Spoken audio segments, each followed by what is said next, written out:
call this meeting to order. I'm going to ask you please to rise. Our invocation this evening will be given to us by Brother Pastor Bob LaFabi. Close enough? That was very good. For Bethel Lutheran Church. And after the invocation, I'm going to ask you to remain standing for the pledge to the American flag. Thank you. Let us pray. Heavenly Father, thank you for everyone gathered here. Thank you that you know each of us by name and have caused us to walk with you.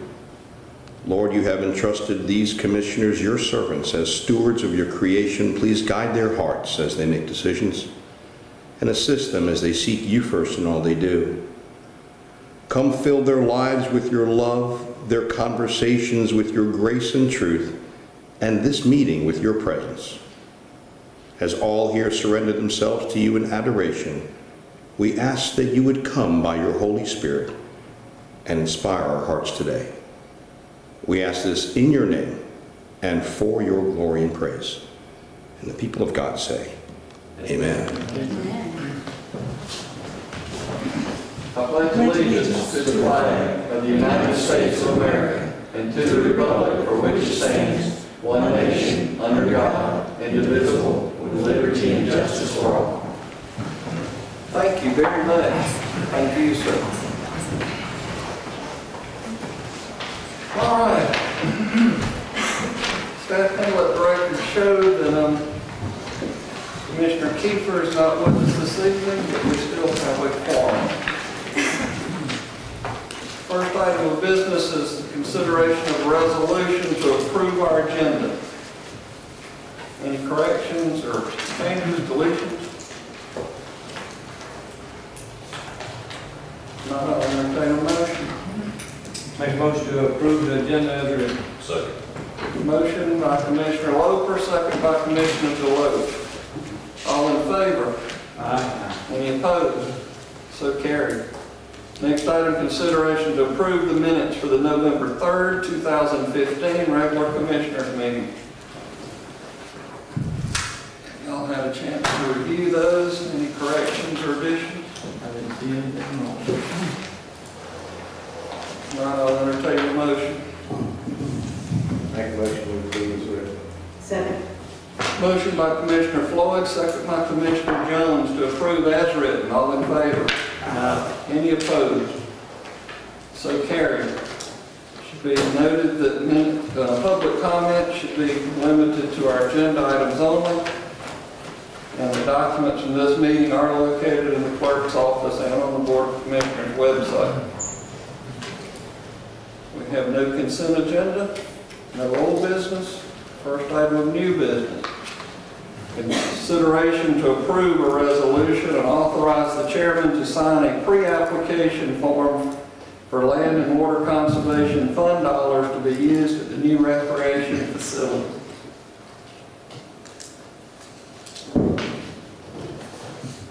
Mr. Chairman, this is a federal program authorized by Congress for the purpose of acquiring federal lands and assisting states and local governments for funds that acquire lands and develop outdoor recreational facilities. They're appropriated by Congress. These funds are to agencies. This year, the allocation is approximately $2 million that they have available in funding. This statewide comprehensive outdoor recreation plan sets out the guidance of what projects are eligible for this thing.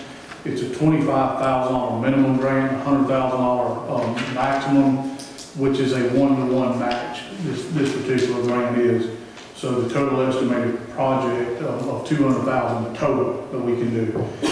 What we are suggesting to you all to do is to pick a subcomponent of our recreational facility that y'all intend to construct anyhow, such as a field. We've outlined here batting cages is what we did. I think there was one other side, batting cages. That would be towards the end of the project so that we know, prior to building that, whether or not we have these funds. Batting cages are something you all want to build anyhow, so the match shouldn't really matter. You already intend to spend the funds. Should we get the money, it would just come off of, something that we have. If we don't, we still build the batting cages anyhow. It just goes into the project budget. And there was one field and batting cages is what we had outlined in this, one of the 225-foot fields. If y'all recall, there's 6 showing up at the top. It's kind of in the phase 1 area. We believe the budget will allow for 5. So we're asking for the 6th field and batting cages. Should we get the money, we can build the 6th field and the batting cages. If not, we don't build the 6th field and we're going to do the batting cages in-house. So basically, it's just $100,000 extra dollars we're hoping to bring to this project. We have another grant, which is a trails grant that we will bring to y'all in the near future for the walking trails that are shown around the outside of that. They're currently programmed in the budget as a gravel trail to meet our budget.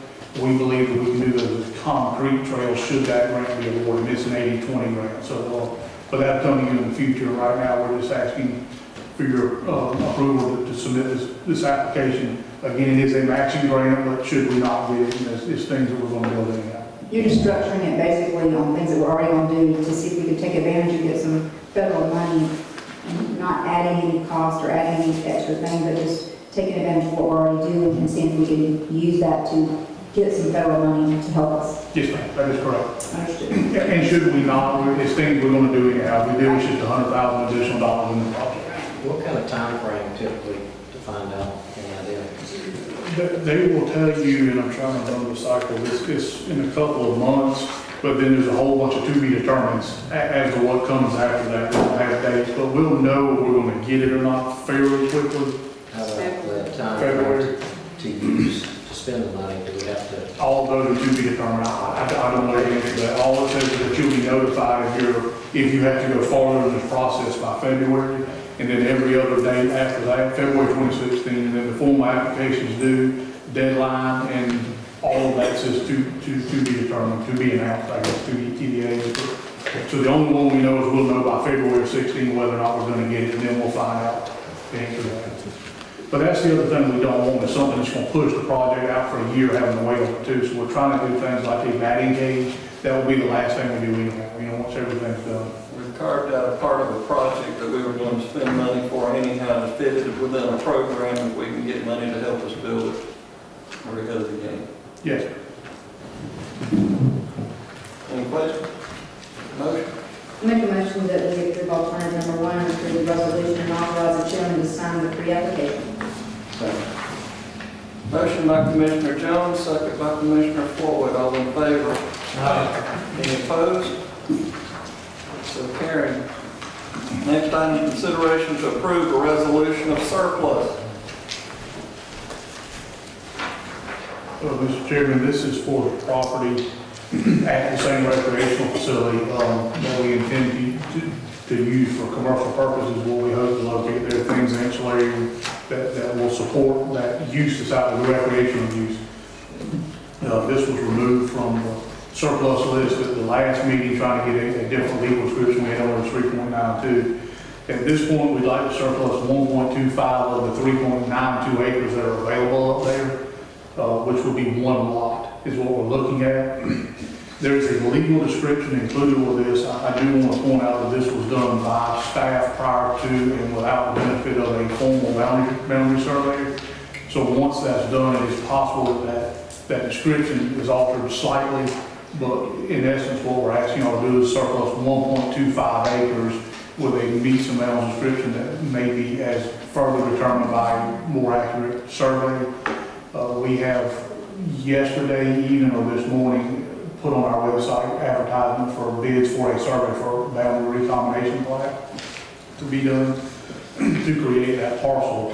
And we're also in the process of getting the documentation in Springfield for the rezoning of that facility also, both of which will have to be done prior to actual disposing of this property. But we'd like to get this done, and then we can bring back a notice of sale and go ahead and get that advertised, and then it can be sold subject to a plat as well. And then those things can be working, and we don't, we believe we should have all this in place in a couple of weeks, the survey and so forth. So what staff would ask for is that if the board would consider surplusing this subject to a more accurate survey, still being no more than 1.25 acres of land in that general vicinity, and such that there's a very large oak tree that will be located on this property. We believe that it can be worked around in a site plan due to its location. It's over in the pretty much the southwest corner of the future parcel and would appear to be able to be worked around. We would like for y'all to at least consider making that maybe a condition of this, that whoever acquires this property consider that in their design, you know, this oak tree. Want that as a condition? I'm asking for y'all's consideration. That's, you know, I mean, if it's doable and it's something you want, it's not a problem. yes, ma'am. I think that would be prudent. There's a lot of public interest in that tree, and we don't want damage if it doesn't need to be. All right, for the record, I had a conversation with Commissioner Kiefer about this, and he agreed with some other conditions. He's not here to speak for himself, so I just wanted to put it on the record that I had talked with him. I've also talked with our attorney. There's 2 other conditions that I would like to be put upon this, if the board would, that we surplus this based on these items.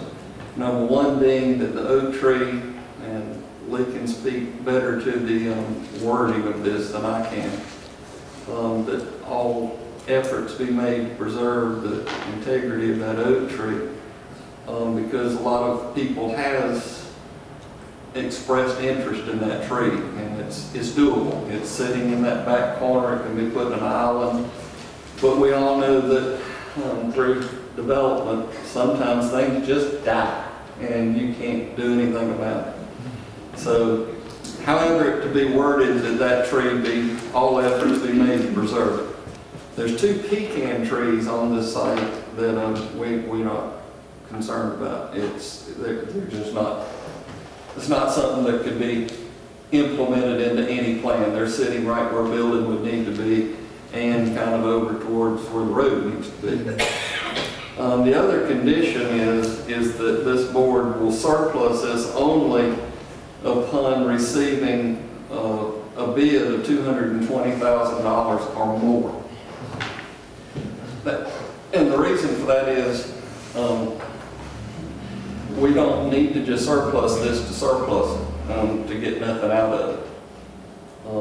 We do know there are parties out there that are interested in paying at least that for it. So I think that is a reasonable condition to put upon the surplus. That'd be the minimum bid. Minimum bid of $220,000. The other thing is because what we are building there is a recreation park, we need things to go on that site that will help support that. So another condition of surplus that I would like for this board to consider is that it be a restaurant or food service providing industry. And Lee told me how to word that, and I can't remember what he said. So, I mean, if you want to state such as Applebee's, such as Outback, such as Burger King, such as McDonald's, whatever contingencies you want to put on it. I don't want to see somebody come in there in the food service industry and be a distributor of baking racks or something like that, which could be food service. So what's a recommendation of how that should be worded? I'm going to give that to you. It would be a restriction on the use of the property, and so if y'all decide to go with it only be used for restaurants, my suggestion was to go ahead and give examples of what you're talking about. Sit down specifically, or just a sit-down type restaurant? Yeah, well, maybe 2 categories. One, family-style restaurants such as, Longhorn, the Outback, Olive Garden, and then not franchise, but fast food service restaurants such as McDonald's, Burger King, Wendy's, Chick-fil-A, just so you have those examples, but not limited to those examples. In other words, what I'm asking this board to do is to surplus the property with those conditions so that we get placed upon that property what we're looking for to support the recreation facility. Is a restaurant of some type absolutely the only thing we want? Or the only thing that would fit there that would be a good thing? So, with the size of the property, I can't think of a lot otherwise. I would think that in the long term, we're looking for like a hotel and some things like that to come, but I don't know that that could fit there. I mean, is a restaurant the only thing that we want to limit it to? You're 1.25 acres, and I would take the tree, I don't think we could do much more. I mean, this is the first time I knew that we were going to put a condition on it, so off the top of my head, I'm trying to be sure we don't put one type of business and that's the only thing that can come, and somebody else wants to pay $225 and it'll be great, right? So I don't know, just want to be sure. I don't think you will get a hotel place to fund that section of property. That was just an example, I just want to be sure. The question is a restaurant the absolute only type of business we want to restrict it And to? I've talked to 3 different hotel franchises, and nobody is interested They're in not the coming population numbers. They're not coming first. They're not coming. That's what we want. We give some meeting places, a hotel will come somewhere. Then it will come. Do we want to just limit it to the first option of the sit-down Longhorns, blah, blah, blah, or do we want to also go into the fast food as well? My recommendation He is said to that- open it to both. Okay, Let's see what comes along and then we can see. okay. If we give one of them, then somebody else might want to put another one next door. And as far as the description of the property, I talked with Lee Talks, and I think that we can describe this as it's described now, containing 1.25 acres more or less, and being more particularly described in Exhibit A and any subsequent plat of the property. We would definitely need a plat when it comes time to conveying the property. That, you know, we're going to need to have the restriction language, I think, in the notice say, so that anyone that's bidding on the property will know that there's going to be a place on the property. So.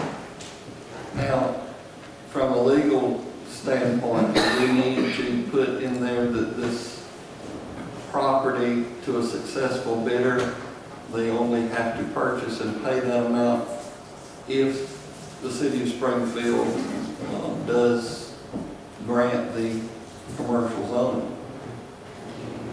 I would Not think, put that protection in? yeah, I would think that would be up to them. They'd have to put that as part of their bid. Okay. I can't imagine them to do I don't see anything the without city that. turning down. Yeah. They'll want. And Okay. then we don't have to worry about what. Just that.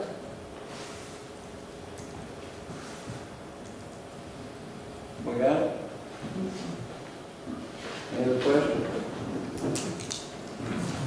Motion? I'm sorry. Can I make a suggestion? You may. Public comment limited to the item on the floor. Let's do something smart. That's what it is. I'm Mike Vack, where I represent the Georgia Restaurant Association.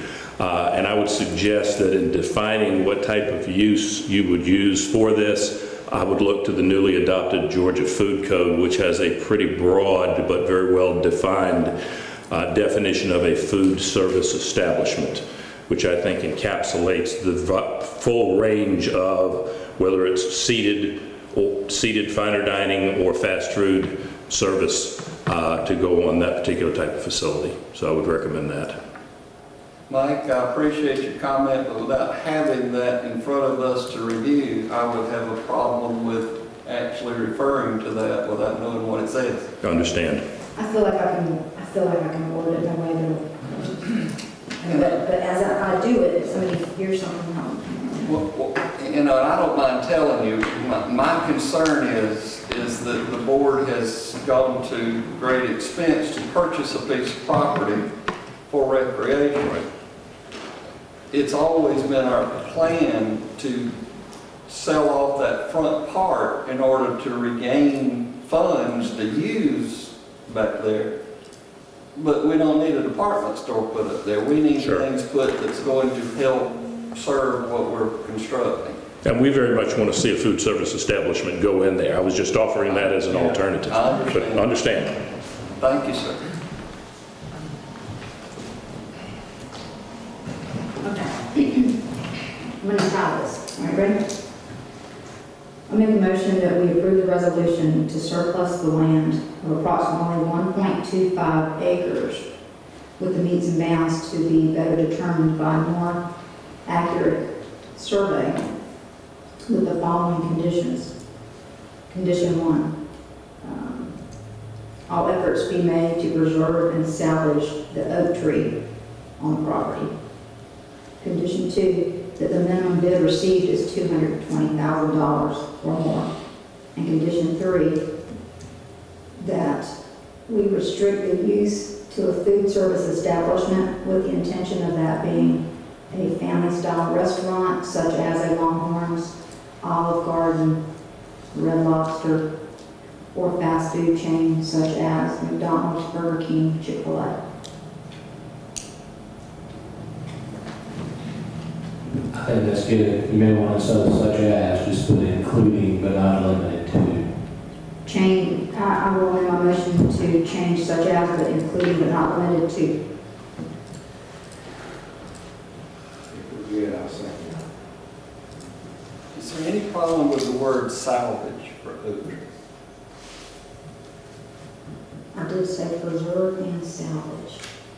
It's your language. Just goes to the intent. I mean, what? And they made all efforts. I said, it was- To me, preserve is one thing, salvage is the opposite. No.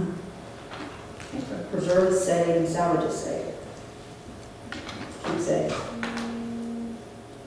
I mean, salvage could be you take it from one location to another. I mean, Yeah. Well, it's all efforts made to preserve and salvage the oak tree, so. You want one of those words off? it's just use preserve. So that's Okay. the question I'm trying to. I'll amend to remove the word salvage and salvage. I like it. Okay, But it when you talk. You can't listen to me. and I'll second that. All right, I have a motion by Commissioner Jones, a second by Commissioner Floyd. No other questions or discussion? All in favor? Any opposed? So carried. Thank you all for that and for bearing with those changes. Really not so easy. That's really not so easy. Next item, consideration to approve a resolution to adopt the fiscal year 2015 capital improvement element to the Georgia Department of Community Affairs. The CIA updates and accounting of how impact fee collections are used and incorporates our short-term work program and just gives an accounting to DCA of how we spent those funds that have been collected. On October 6th, the board adopted a resolution to transmit the CIE to DCA for review. DCA has reviewed and approved the CIE, and at this point, we're asking for you to adopt a resolution to actually adopt that CIE as approved by DCA. And as y'all all know, it allows us to maintain our qualified local government status. It's the same document essentially that you all approved to be transmitted. I think they added 2 or 3 places where there was an IF or an impact fee spent. None of the dollars changed. They just changed some percentage somewhere. So with that, staff would recommend that you all approve the CIE, adopt the CIE. Any questions from the board? Motion? Make a motion to approve ordinance number 1, adopt the resolution to adopt the capital improvement element of the. Second. Have a motion by Commissioner Loper, second by Commissioner Deloach. All in favor? Any opposed? So carried. All right. And we're going to have some discussion. Mr. Chairman, there should be some materials that were included in y'all's package up there, and we're not going to belabor all of this to death. I'll basically tell you what prompted both of these. The 2 main discussions that I want to have with the board tonight in regards to the schedule of fees are concerning the water and sewer capital cost recovery fees as they are charged to commercial and industrial, not anything to do with residential, and building permit fees. And I think it's mainly going to be as they apply to some of the commercial and industrial also. The two reasons for that are capital cost recovery fees for water and sewer are now charged per an ERU on residential per 300 gallons. That's set up as 300 gallons a day. When we get over to the commercial and industrial, we do it by meter size. Well, there's no real correlation to usage in the meter size. There's no direct correlation to that. And I believe that it leaves us exposed in some areas to grossly undercharge some things and seriously overcommit some capacity for the amount we're going to get back. Again, that's a 5,000 foot view we can dive into in a minute. On the building fees, there's currently several things that have popped up into the county in the last year or so that aren't really covered in our schedule of fees, and we really have no way to bill. For instance, a solar farm. You know, our fees are currently based on heated and unheated square footage, and then we get a solar farm, there's all these little panels. There's really no way to calculate that. There's not heated or unheated square footage to it. Another project that's coming, this DRT project on the Governor Trooper site on 275, is a chemical manufacturing plant that has a building to it that we can calculate, heated and unheated, but then it has a huge other component to it that's a bunch of valves and tanks and pipes and things that there's really no way to calculate these fees on. So we're looking for, you know, in short, a mechanism by which we don't have to guess at what the fees are, just a way to calculate it. Noel's come up with some things on the building fees that he has here for y'all that we can get into first if y'all want. So if he has something to do, and then I'll go into the water and sewer with y'all in a bit after we get done with that.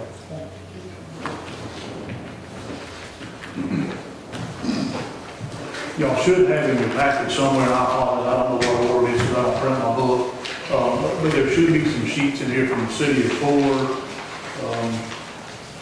Chatham County, Bryan County, and city of Savannah, and it's their fees. That's just a list of their fees. Then there's another couple, 3 pages in here. What Noel did was he took 2, 4, 5 different projects that we've had in this county over the, well, one goes back to 2005. What our fee was and what it would have been under the other fees. That's just cost comparison to them, you know, and these are based on valuations using their same fee structure. You all may not want to do it that way, that's perfectly fine, but before we went to a lot of trouble to mark up a fee schedule and brought it back to you, we just want to have some general discussion. Y'all tell us where you want to go with this, with the goal being we cannot charge for solar farms and some of these other things that just don't fit in our schedule of fees. And what and now thinking I probably didn't give y'all the actual schedule of fees that y'all can look at, that you can see. The first 3 pages of these comparisons. Yeah, but I should have actually given you our schedule of fees that show you how we charge things today. It shows the total though, we're significantly. We're definitely less, but you know, there's 2 things. Are we charging enough? That's one question. The second one is, if y'all say, forget it, we're charging enough, we don't want to go up, please still give us a mechanism to charge these other ones, is what I'm saying. Whether we go up on fees or not. So, you know, again, you can see like the warehouse facility, you can't see, you have to take my word for it.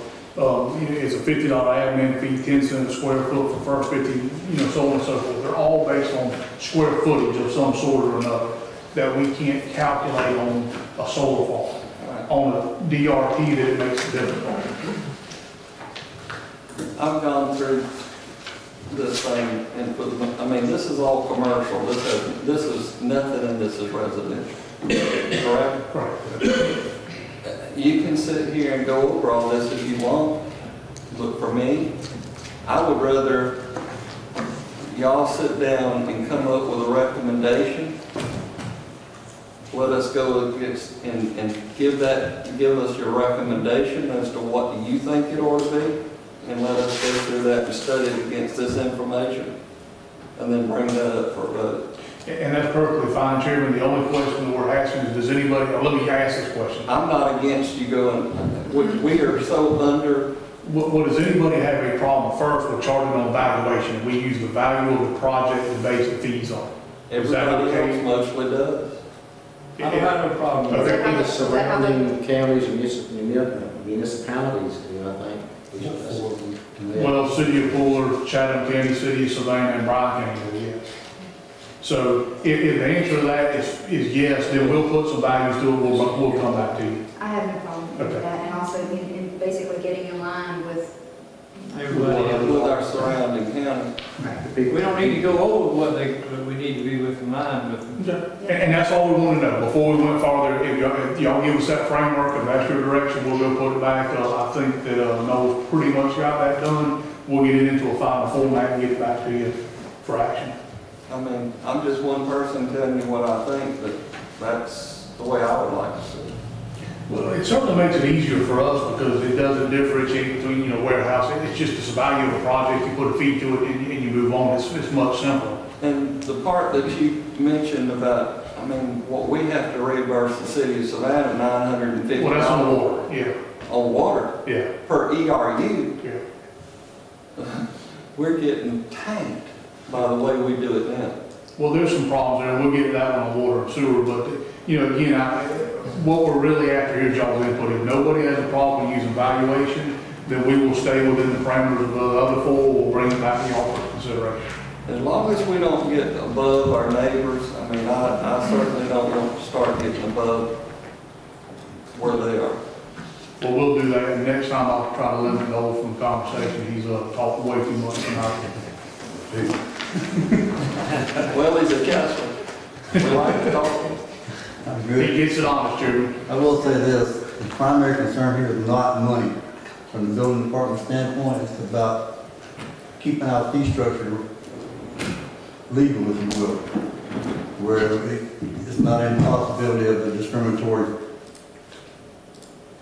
permitting fees. well, as we continue to actually start growing again, when we do have these different things that's coming in, like solar and all these things that we haven't accounted for, we need to get up to speed and online so that we do have a fee structure for everything. And when we do have things that have tanks and extra reserve, and we've never had a system to be able to charge properly for that, we're wanting to recoup what our costs are and be sure that we do collect that money. So definitely it's time that we need to do it.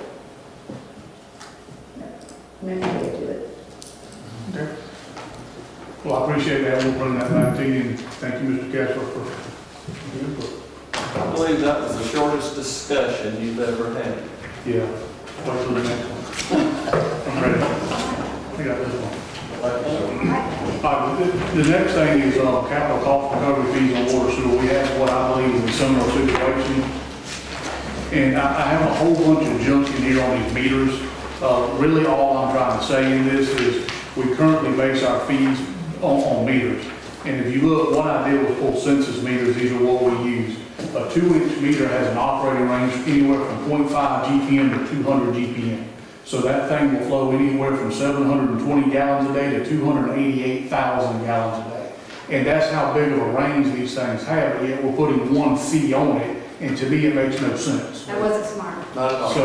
So the one that scares me to death is if you come over here and look at a 4-inch meter. Now this is running wide open 24 hours a day, I understand, but it can go up to 1.4 million gallons a day. We could take, the entire capacity of our treatment plant and have an $80,000 fee. Obviously that doesn't work, so that concerns me, and I think we need to remedy that. What the chairman brought up a moment ago is you all realize we collect $900 that goes to the city of Savannah. That's part of our water and sewer contract. Of the $2,000 fee that we charge, $900 goes to the city of Savannah. That $900 fee is not per connection, it is per ERU. That is by the city of Savannah's ERU calculation schedule, which is what I would suggest to y'all that we go to on commercial and residential. So what happens is when we collect an industry and we charge them one connection for a 2-inch meter and we connect that $900 fee, we then convert that over in that table to ERUs, and we're remitting to them some number of ERUs greater than what we were collecting. So we're losing on that end too. Now, luckily, we don't have a lot of commercial and industrial that this has happened on, so it hasn't bitten us too bad yet, but in the future, DRP could be an example. That is on city, so that our city Springfields, but they're a 250,000 gallon a day user, probably with a 4-inch meter. We charge them 80,000. Their fees more like 1.5 to 2 million, which is what they probably should be, considering the capacity that they're taking up in their plant. So That's probably something that occurred in schools, right? same thing with school. it would have been charged on the meter instead of a usage. The usage would have been far higher. Yes, ma'am, absolutely. So going forward, what I would suggest to you all, and there is one in here, is that we use the city of Savannah simply because theirs is more fleshed out. Springfield does the same thing. You can get theirs if you would like. And for instance, a car wash with a hand wash is $125 per day. That's how you would figure. 6 days, 125 times 6. You divide that by 300, that's your ERUs. You do equivalent fractions, and that's what it all multiplies out to. It's equitable to residential too, because in some regard, what we're doing is we're saying a residential unit is using 300 gallons a day, and we're going to charge you $2,000. Well, this commercial industry comes in, they may use 600 or 1,200, but we're not charging them an equitable fee out of it. Basically, we had an engineer in that department that never sat down and figured out a schedule like this to calculate ERU. I hazard a guess at why things were done because I don't know the answer, but I can only say that going forward, it scares me. That I think we have some liabilities that I would like to shore up against. I would prefer to calculate them in a different way.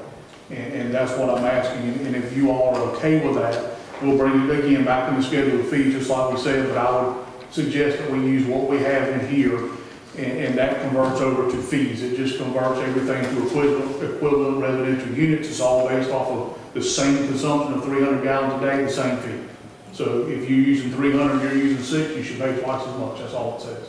And all that I ask is that you look at Bryan County, look at other counties. I just want to be sure that we're equitable.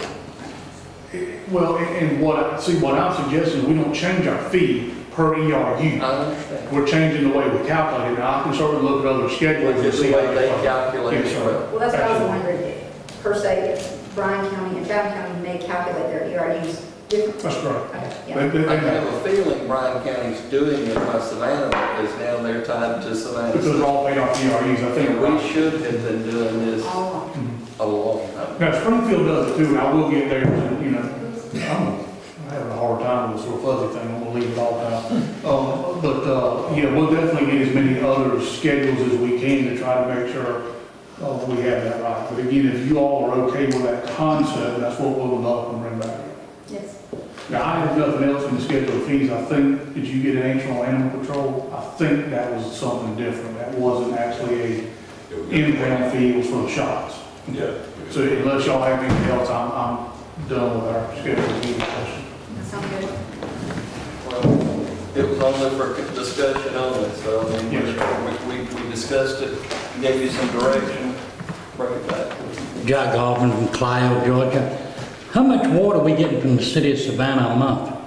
Oh, Lord, a month? A week, a day? 400,000 or 500,000 gallons a day.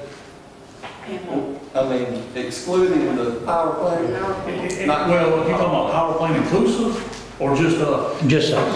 I think it depends on the time of the year, but I think it's like 400,000 or 500,000 a day. Now, the power plant is between 800 and a million, just And depends. what are we paying them a cubic foot? Mr. Jack, I'd have to get you that information.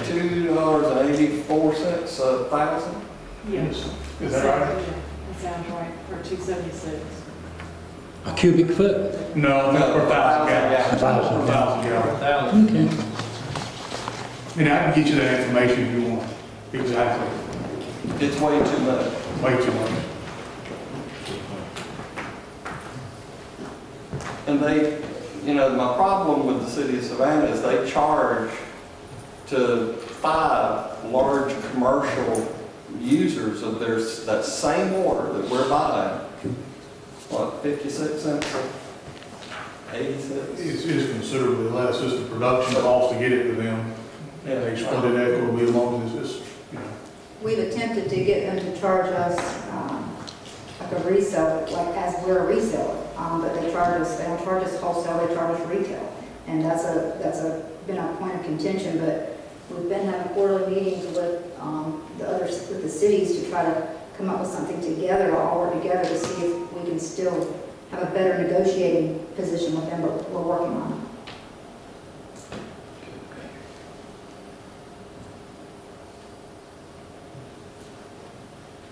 Anything else? All right, that's our last item of business.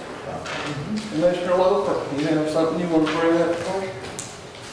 No, I'm good tonight. Commissioner Deloach? You good? What you have, sir? No?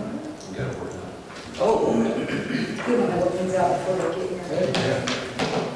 I have one thing that I'll ask, Toss and me and maybe our Steve to just make sure the rest of the board's aware of. I have had citizens complain to me in the subdivision of Westwood about an abandoned home and had not made the time to actually make it a full priority. And did happen to run across it on Facebook the other night where they were just, what can we do about this?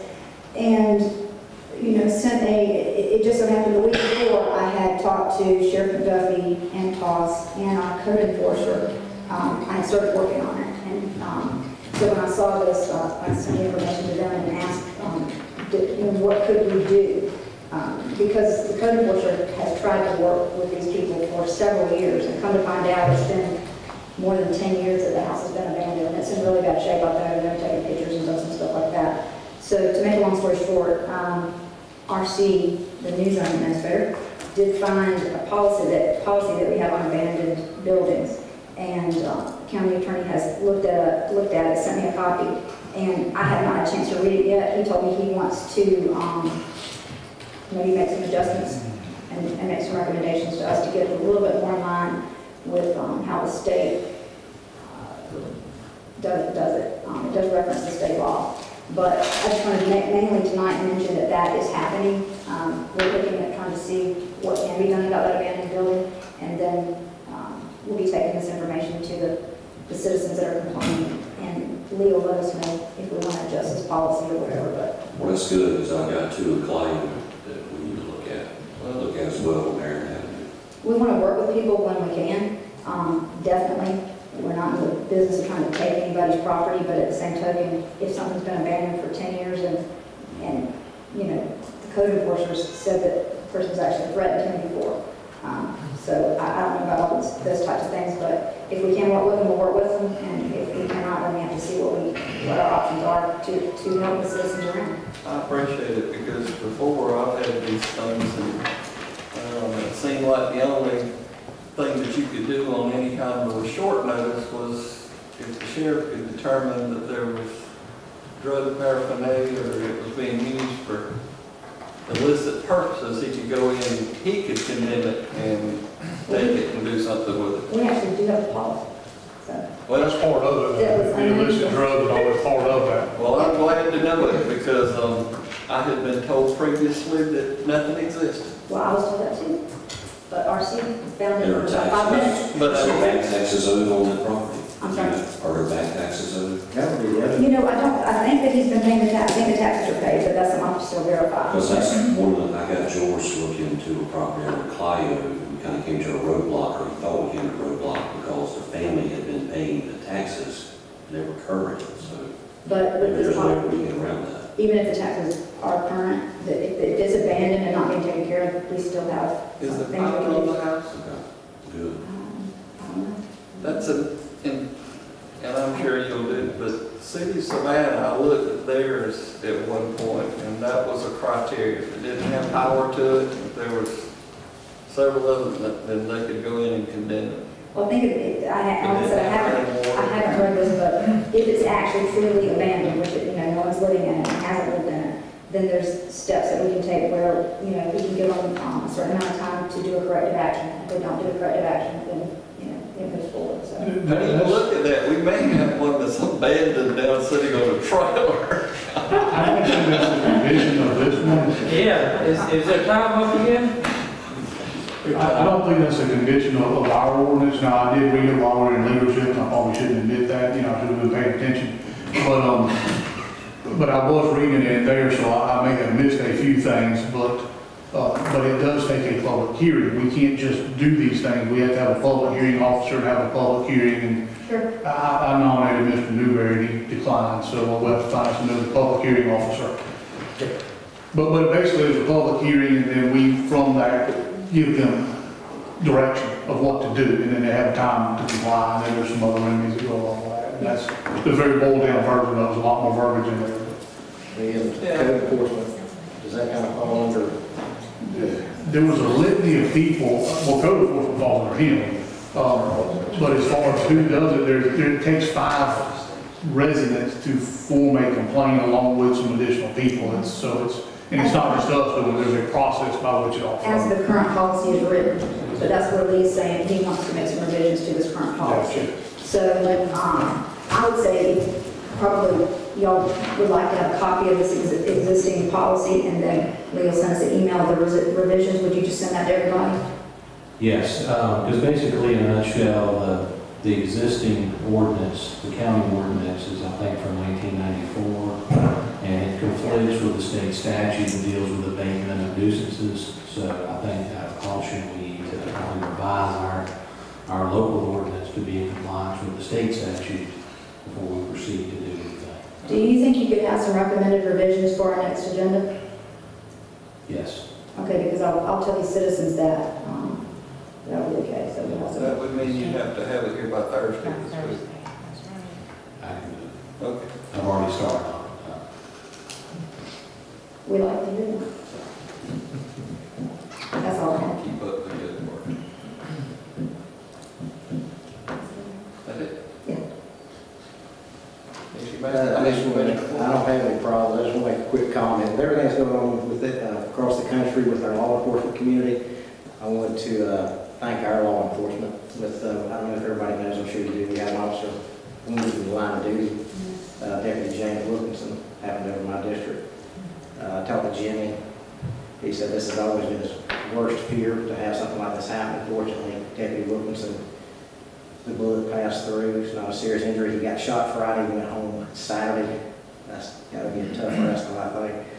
But just wanted to publicly state, appreciate all these guys do for us, and our firefighters as well, and our community. He was on television the other night, so Really? he's getting along pretty good. I spoke with him yesterday.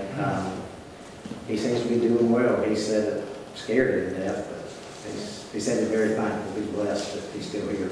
So. I bet that not only he, but several will start wearing their bulletproof vests now. Yeah, that's surprising. I guess it's an option, I don't know. That's all. He's fortunate. They furnish, so they don't have to wear them. Virginia understands. I don't think, if you see what goes on in our neighboring community, we're fortunate in our community to have law enforcement people we do.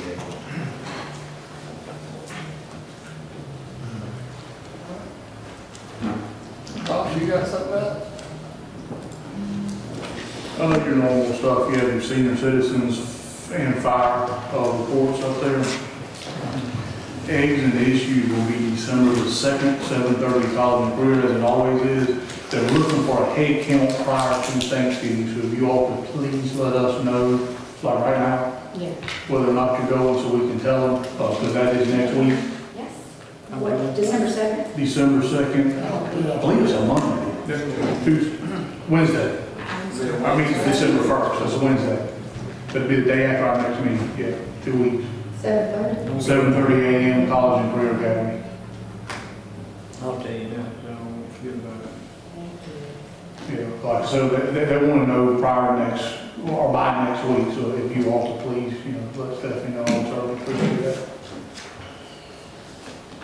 Stephanie put me down as a no, that's, where it should be. And I know Jamie Blairsville. Blairsville.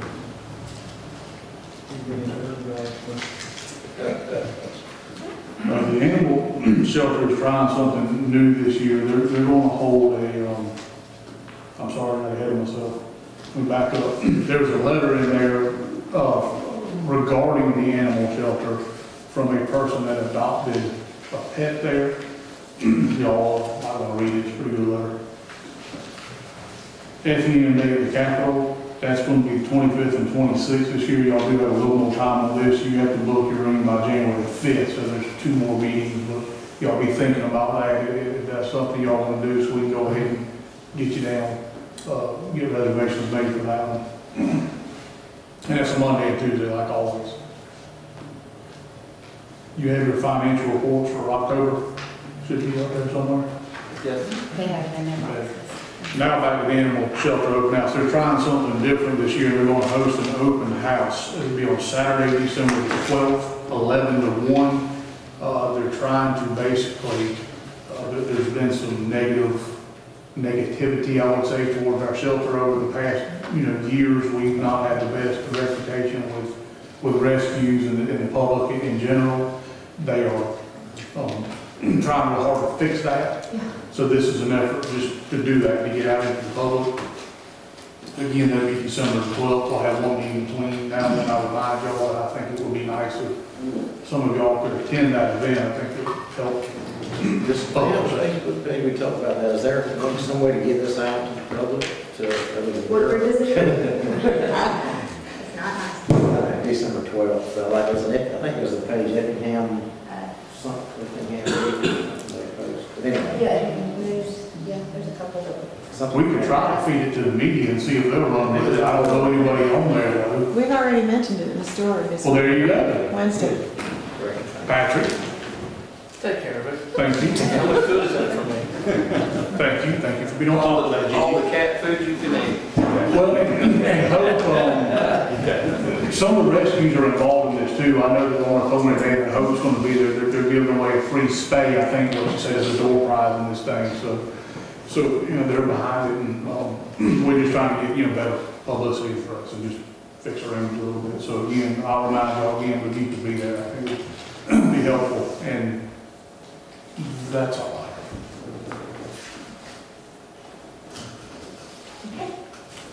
Any other staff? Department head staff? Tell you what. I am totally have need for executive session. I don't have Phil here to give him a motion. I'm great with I would appreciate it. since it says here. I'll make a motion that we adjourn to go into executive session whereby we will discuss either personnel, property, and litigation. Motion by Commissioner Jones, second by Commissioner Deloach. All in favor? Aye. None opposed? We stand so adjourned. Patrick? Yes, sir. Happy to see you made it. You said, I finally got here while y'all weren't done. yeah, you said we did. We're good. There's a place that says AR1 and AR2. It'll tell you to give the number. Number 7, 8. Yeah, we'll get there. All right. We're back in session. It's 7 or a minute or so after. Time for a planning board presentments. Let the record show after executive session, Commissioner Floyd had to leave. Commissioner Kiefer is still absent. We still have 4, so we have a quorum. All right. First item. Planning Board recommends approving an application by Irma Davis to rezone 7.15 acres located on Herbert Kessler Road from R1 to AR1, map number 3.74B, parcel number 2-8 and 10 to 13. I think that's parcel numbers 2 through 8 and 10 through 13 in the 2nd district. Mr. Chairman, Yes. there's a typo. It's parcels 3 through 8 and 10 through 13. So that should be parcels 3 through 8 and 10 through 13. And also that changes the acreage. They believe it to be about 6.60 acres. But a plat, a recombination plat would confirm that. Do we need to require a recombination plat? You won't have to because the resulting lots in AR1 will not meet the criteria of 5 acres. Is that an automatic requirement, or do I need to make it part of the motion? You probably need to make it part of the motion. I believe Ms. Davis is aware of that and intends to do so anyhow. Yes, she would want it, I'm sure. All right. Do you have any, the staff have anything to present on this item? I could pull up a map if you. I mean, these will also set out for a subdivision back, some time ago. Miss Davis has purchased the property behind that too, that larger tract. And she's desirous of basically recombining these back into that tract, and to do so, they need to be AR1. So she's just basically reverting it back to what it was pre-development. Okay. Public hearing, anyone here wish to speak for this rezoning? Other than the fact that you'd like to have it done? Okay. Anyone here wish to speak against? All right. I'll close the public hearing. Ask for a motion in the second district. I make a motion that we approve with changing parcels 3 through 8 and 10 through 13 with an approximate acreage of 6.6 acres with the 4 planning board and staff recommendations, and an additional number 5, a recombination plan to be properly shown to correct that acreage. Second. Motion by Commissioner Jones, second by Commissioner Loper. All in favor? Aye. Any opposed? So carried by unanimous vote. So we move to the second reading. Second reading, consideration to approve the second reading of an application by Irma Davis to rezone 7.15 acres. And as been mentioned, that is 6.what now? Approximately 6.6. Approximately 6.6 acres, located on Herbert Kessel Road from R1 to AR1. Map number 374B, parcels number 3 through 8 and 10 through 13 in the second district. Motion.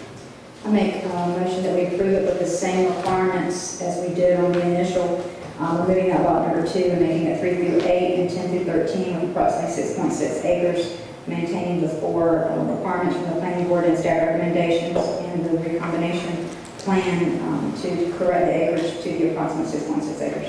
Second. I have a motion by Commissioner Jones, second by Commissioner Deloach. All in favor? Aye. Any opposed? I didn't hear you say this. We're good. Second reading passes.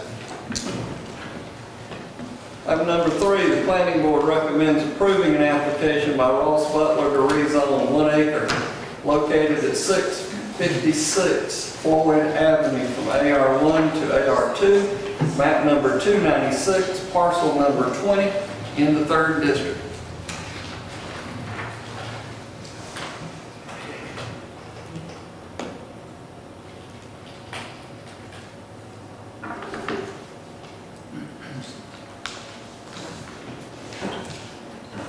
Mr. Butler is is aware of a 6-foot access easement to the 1 acre piece and has agreed to apply it for it.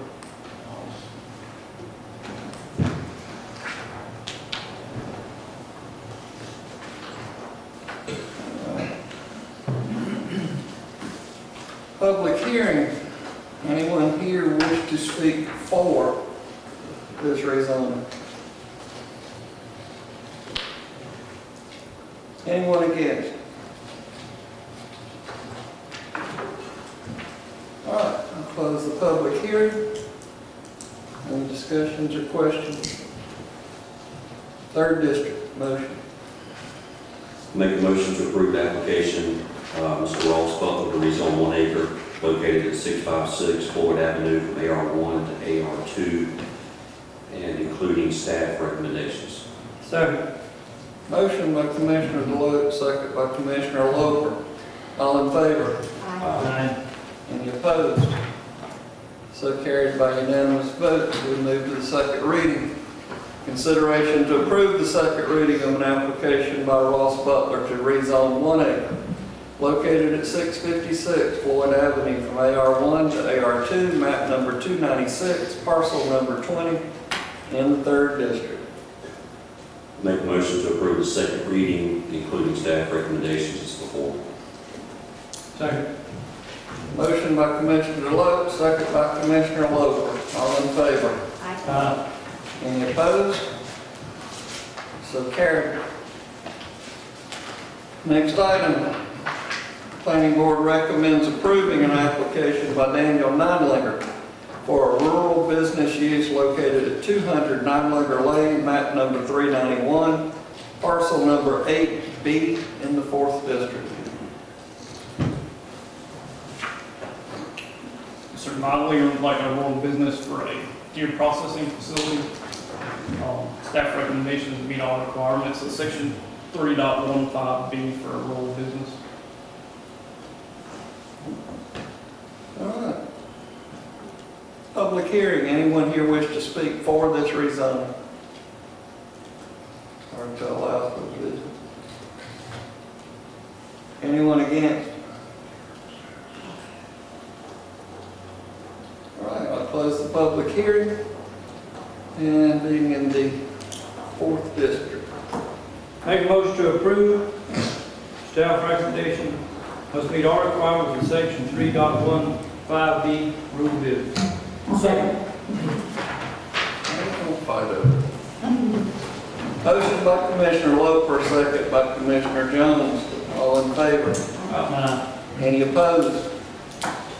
So carried by unanimous vote. So we move to the second reading. Consideration to approve the second reading of an application by Daniel Nidlinger for a rural business use located at 200 Nidlinger Lane, map number 391, parcel number 8B in the 4th District.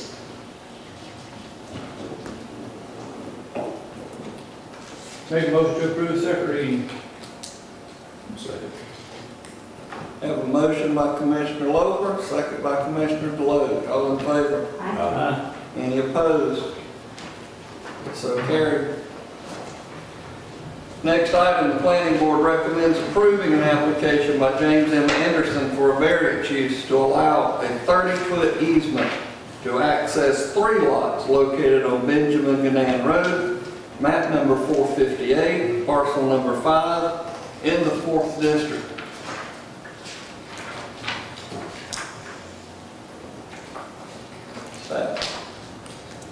Staff recommends denial for variance to section 7.1.8 of the Effingham zoning ordinance.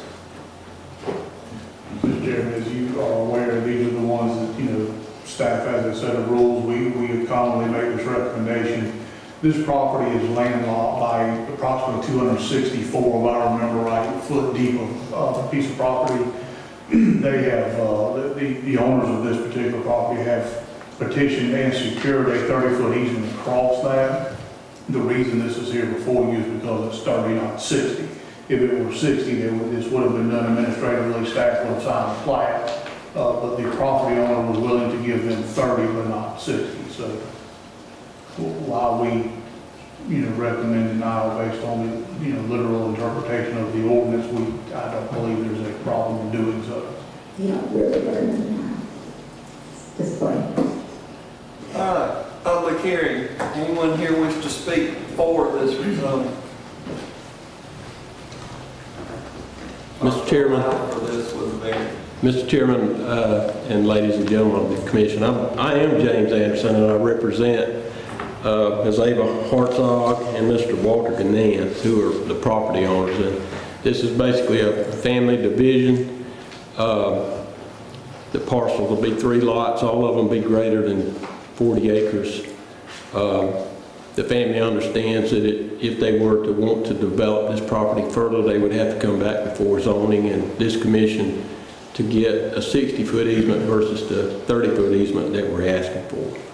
And we'll try to answer any questions if you have any. Thank you. Anyone else for? Other than the office?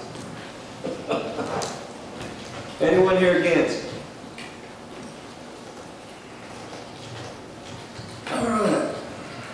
4th District. Commissioner, don't forget to make that correction. Yes, I am. Make a motion to approve staff recommendations with the exception of number 1. Lot meets the requirements of the AR2 zoning district. They are not asking for a rezoning. So that should be AR1. It's all AR1. It can be stricken altogether. So, Yeah, the plat that they submitted will meet the requirements. If you want to strike that requirement, it'll be fine. All right. Make a motion to approve as stated. Staff recommendations. I'll second. Motion by Commissioner Loper, second by Commissioner Jones. All in favor? Any opposed? Passes by unanimous vote, so we move to the second reading. Consideration to approve the second reading of an application by James M. Anderson for a variance use to allow a 30-foot easement to access 3 lots located on Benjamin Gannan Road, map number 458, parcel number 5 in the 4th district. Motion. Make a motion to approve the second reading. Second. Have a motion by Commissioner Loper, second by Commissioner Jones. All in favor? Aye. None opposed? So carried. Short and sweet. You're done. All right. We're still working on the policy for correcting that later. We got a little bit more to do. I'm still working on the policy to correct that. That ends the zoning presentations. All right. I need consideration to approve the November 3rd, 2015 executive session minutes. Make a motion to approve the minutes as presented. Second. Have a motion by Commissioner Deloach, second by Commissioner Loper to approve as presented. All in favor? Aye. Any opposed? So carried. Any other business that needs to come before this board? Anything I forgot? Nope. We adjourn. To adjourn. I'll make a motion to adjourn. Yeah, that's it. I have a motion by Commissioner Loper, Jones, second by Commissioner